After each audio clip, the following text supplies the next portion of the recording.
Transport of the critically ill patient. Expanded lecture note. Transporting hope. The critical journey of critically ill patients. When every minute counts, and lives hang in the balance, the transport of critically ill patients becomes a high-stakes endeavor. Whether it's an ambulance ride to the hospital or an inter-hospital transfer, the journey of critically ill patients requires meticulous planning, precise execution, and a deep understanding of the complex interplay between physiology, technology, and logistics. In this expanded lecture note, we'll delve into the intricacies of transporting critically ill patients, exploring the challenges, risks, and best practices that can make all the difference between life and death. From stabilization and monitoring to communication and teamwork, we'll examine the essential elements that ensure safe and effective transport. Join me as we navigate the critical journey of transporting hope, and discover the expertise, compassion, and precision that can transform patient outcomes. Outline. 1. Introduction. 2. Indications for transport. 3. Types of transport. 4. Risks and challenges. 5. Principles of safe transport. 6. Pre-transport preparation. Patient. Equipment. Drug and supplies. Personnel. Documentation and communication. 7. Monitoring during transport. 8. Packaging of the patient. 9. Intra-transport management. 10. Post-transport handover. 11. Special considerations. Air transport, pediatric neonatal, infectious disease, unstable trauma. 12. Conclusion. Introduction. 1. Critically ill patients often require transfer from one area to another, within hospital or to another facility, for definitive care, diagnostic imaging, surgery, or specialized interventions. This transfer is necessary to provide the patient with the required level of care and treatment. 2. Transport carries significant risk due to limited resources, movement, and possible patient deterioration. Limited resources may include lack of space, equipment, or specialized staff during transport. 3. The "CU on wheels" principle applies. Maintain the same level of care during transport as at the bedside. This means providing the same level of monitoring, interventions, and care during transport as in the ICU. 4. Adverse event rates range from 10 to 30%. Preventable with proper planning.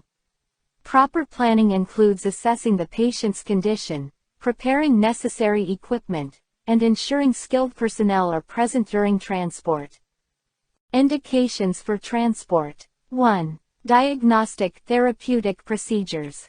CORT, MRI, cardiac catheterization, and interventional radiology require transport to specialized departments for diagnostic imaging or therapeutic interventions that cannot be performed at the bedside. 2. Surgical intervention. Emergency or elective surgery may require transport to the operating room for procedures that cannot be done in the ICU or other areas. 3. Transfer to higher-level care. Patients may need to be transferred from a district hospital to a tertiary center for specialized care and advanced treatment options not available at the referring facility. 4. Specialized support. Some patients require advanced life support therapies like ECMO, extracorporeal membrane oxygenation, advanced neurosurgical care, or specialized cardiac care that may not be available at their current location. 5. Step-down transfer. After stabilization in the ICU, patients may be transferred to a ward for continued care and monitoring, allowing for more efficient use of ICU resources. Types of transport. 1. Intra-hospital transport, IHT. This refers to the movement of patients within the same hospital, such as from the ICU to the operating room, OR, or from the emergency room, ER, to the CT scan suite. 2. Inter-hospital transport, IHTX. This involves transferring patients between different healthcare facilities, such as from a district hospital to a teaching hospital, for specialized care or advanced treatment options. 3. Mode of transport. 1. Ground ambulance. This is the most common mode of transport, suitable for short to medium distances, providing a relatively quick and accessible way to transfer patients. 2. Air ambulance. This includes helicopter or fixed-wing aircraft, used for long-distance transfers or in situations where terrain makes ground transport challenging or impractical.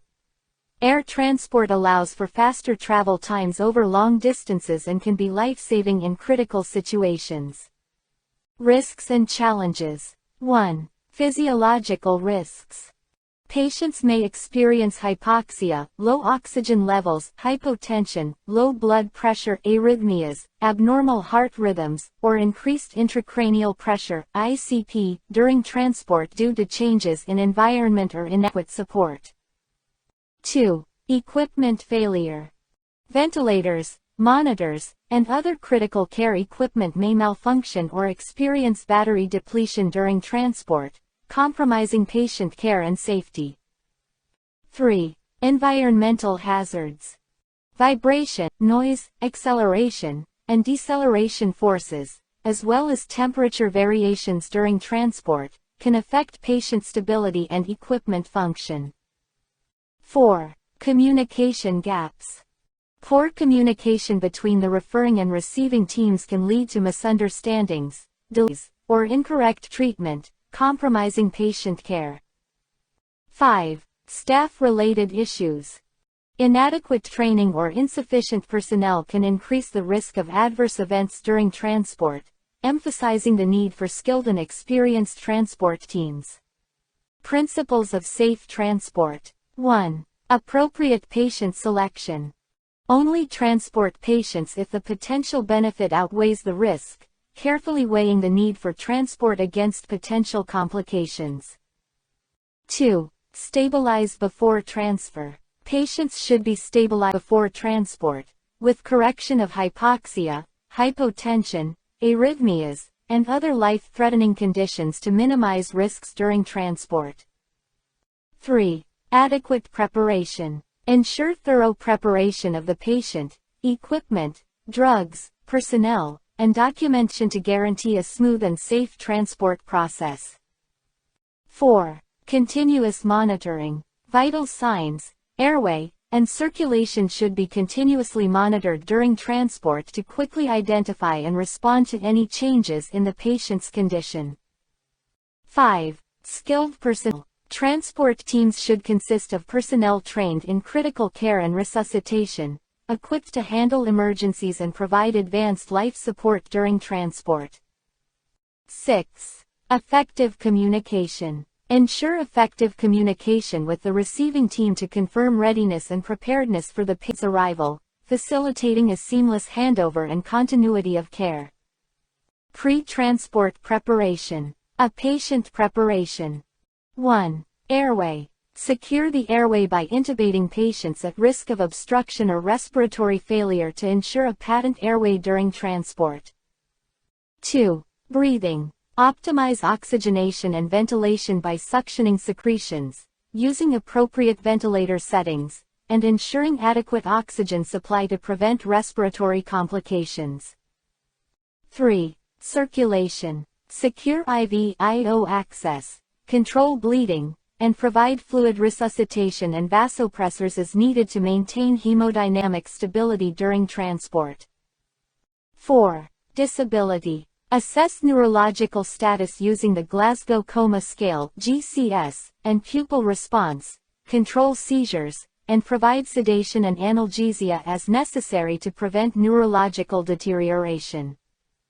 5. Exposure. Control temperature using blankets, warm fluids, or other measures to prevent hypothermia or hyperthermia during transport. 6. Stabilize as much as possible before moving. Ensure the patient is as stable as possible before transport to minimize the risk of complications and ensure a safe transfer. Equipment. 1. Transport ventilator or manual resuscitator. A transport ventilator or manual resuscitator (ambu bag) with an oxygen source ensures patients receive adequate ventilation and oxygenation during transport.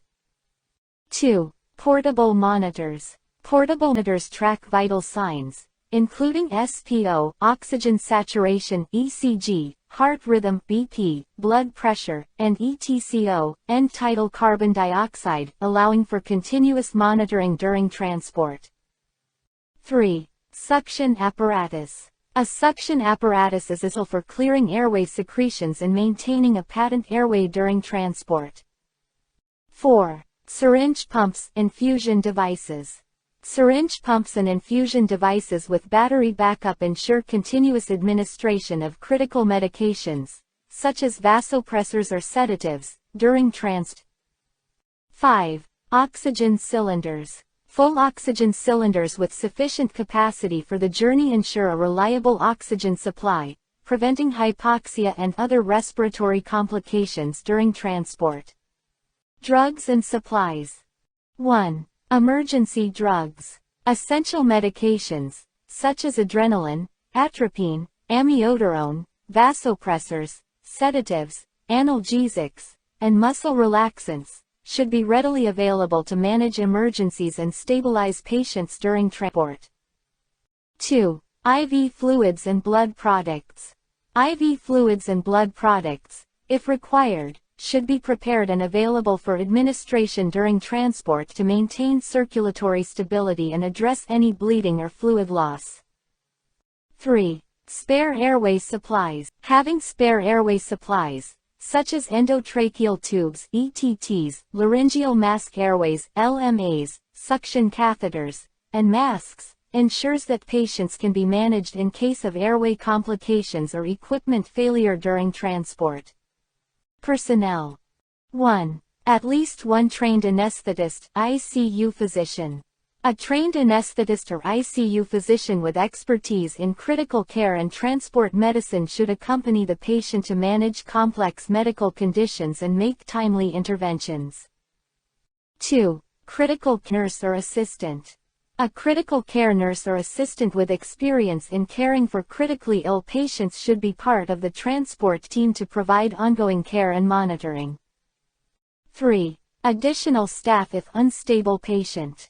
If the patient is unstable or requires specialized care, additional staff, such as respiratory therapists or specialized nurses, may be necessary to ensure safe transport and optimal patient care. Documentation and communication. 1. Referral letter. A detailed referral letter should accompany the patient, including patient demographics, clinical summary, relevant investigations, and treatment given, to ensure continuity of care. 2. Consent if possible. Obtaining consent from the patient or their family, if possible, is essential for transport, ensuring that they are informed and agree to the transfer.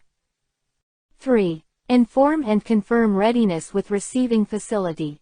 Effective communication with the receiving facility is crucial to confirm their readiness to receive the patient, ensuring a smooth handover and continuity of care. This includes discussing the patient's condition, required resources, and any specific needs. Monitoring during transport. 1. Minimum standards. Essential monitoring parameters should be tracked continuously during transport to ensure patient safety and timely interventions. 1. ECG. Continuous ECG monitoring allows for real-time tracking of rhythm and rate, enabling prompt identification of arrhythmias or cardiac complications. 2. Pulse oximetry. Pulse oximetry continuously monitors oxygen saturation, ensuring adequate oxygenation and allowing for adjustments to oxygen therapy as needed. 3. Non-invasive or invasive BP. Blood pressure monitoring, either non-invasive or invasive, provides critical information on hemodynamic stability and guides management of hypotension or hypertension. 4. Capnography, if intubated, ventilated. Capnography measures end-tidal CO, providing valuable information on ventilation and respiratory status in intubated patients. 5. Temperature, if prolonged transfer. Temperature monitoring is essential during prolonged transfers to prevent and manage hypothermia or hyperthermia. Continuous, not intermittent. Continuous monitoring is crucial during transport, as it allows for real-time assessment and prompt response to changes in the patient's condition, reducing the risk of adverse events. Packaging of the patient.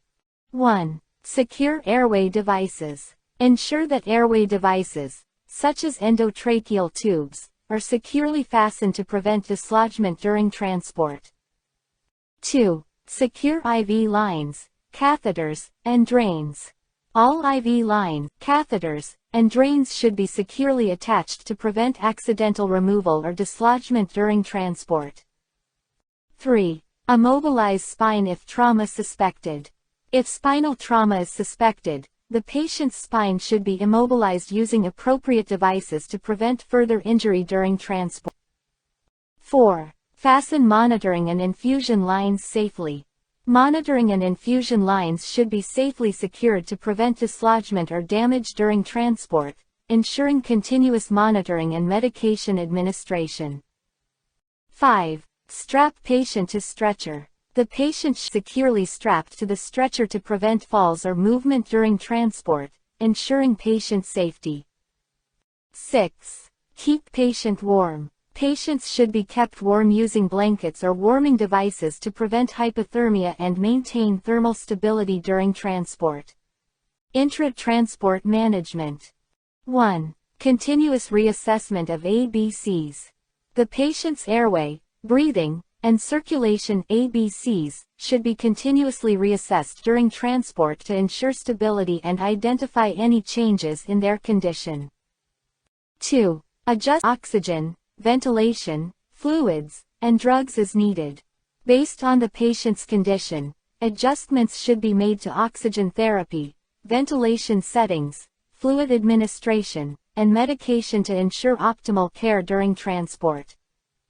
3. Anticipate deterioration and intervene promptly.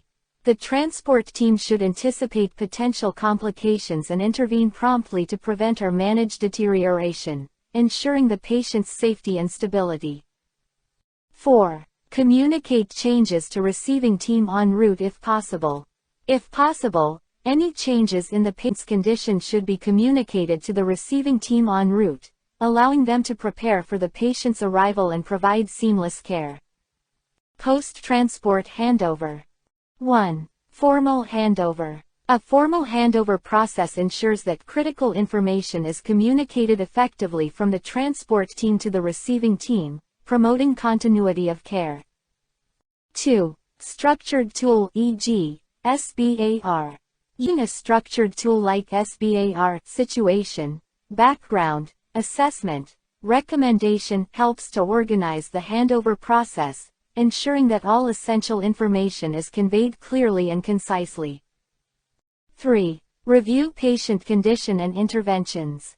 During handover, the transport team should review the patient's condition and any interventions performed during transfer, providing the receiving team with a comprehensive understanding of the patient's status.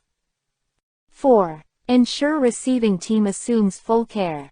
The handover process should ensure that the receiving team assumes full responsibility for the patient's care, with clear communication and documentation of the patient's condition and any ongoing needs.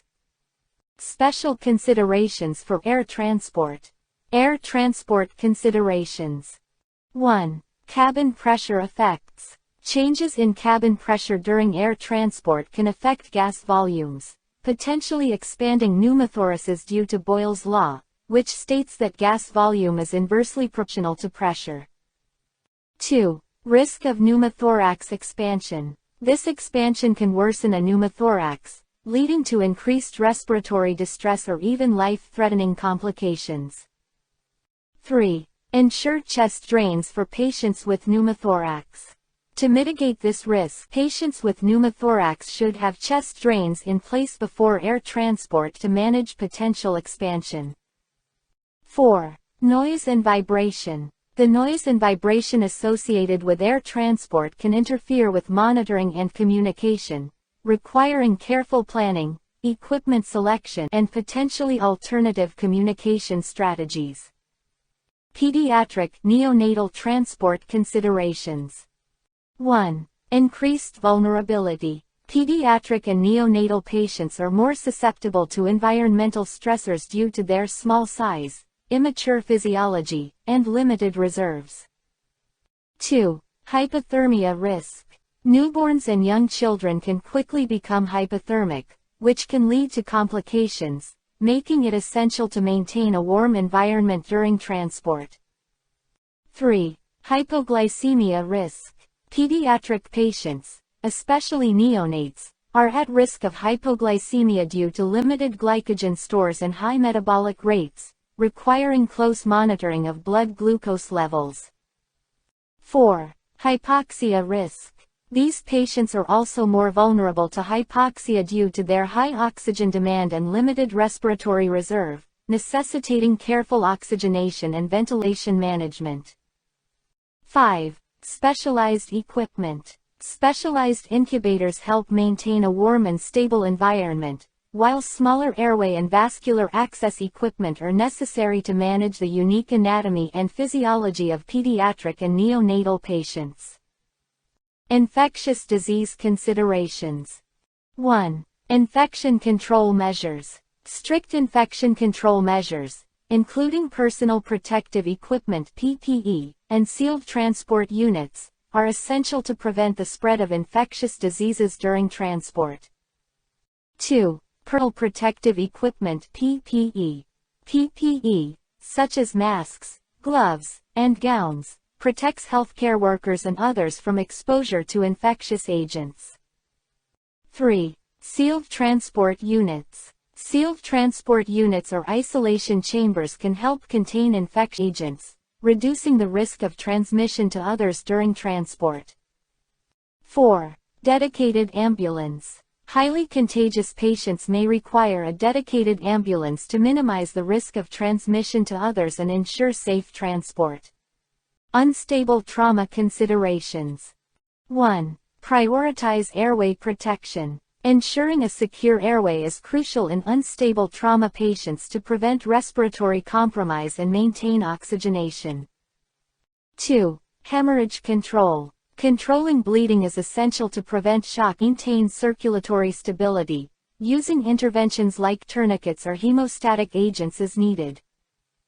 3. Spinal precautions. Spinal immobilization is necessary to prevent further injury to the spinal cord in patients with suspected spinal trauma. 4. Rapid transfer. Unstable trauma patients require rapid transfer to a trauma center for definitive care, minimizing delays and optimizing outcomes. 5. Simultaneous resuscitation. Resuscitative efforts, including fluid administration and blood transfusions, should be continued in transport to stabilize the patient's vital signs and prevent deterioration. Conclusion. 1. High risk but often unavoidable. Transporting critically ill patients carries inherent risks, but it is often necessary to provide specialized care or diagnostic services. 2. Meticulous preparation. Careful planning and preparation are crucial to ensure patient safety during transport, including selecting the right team, equipment, and mode of transport. 3. Skilled personnel. A skilled and experienced transport team is essential to manage the patient's condition and respond to any complications that may arise during transport. 4. Appropriate equipment. Having the right equipment, including monitoring devices and life support systems, is vital to maintaining the patient's stability during transport. 5. Continuous monitoring. Continuous monitoring of the patient's vital signs and clinical status is necessary to promptly identify and respond to any changes or complications. 6. Maintaining ICU standard of care. The level of care provided during transport should be equivalent to that in the ICU, ensuring that the patient's needs are met and their condition is stabilized. 7. Effective communication and handover. Clear and effective communication between the transport team and the receiving team is critical to ensure a smooth handover and prevent adverse outcomes. 8. Systematic approach. A systematic approach to patient transport, including careful planning, skilled personnel, and appropriate equipment, can help save lives and prevent avoidable complications. Thank you for watching. If you liked this content, don't forget to like to show your support. Comment and share your thoughts. Share with your friends and family. Subscribe for more exciting content. Your engagement means the world to us. Stay tuned for more.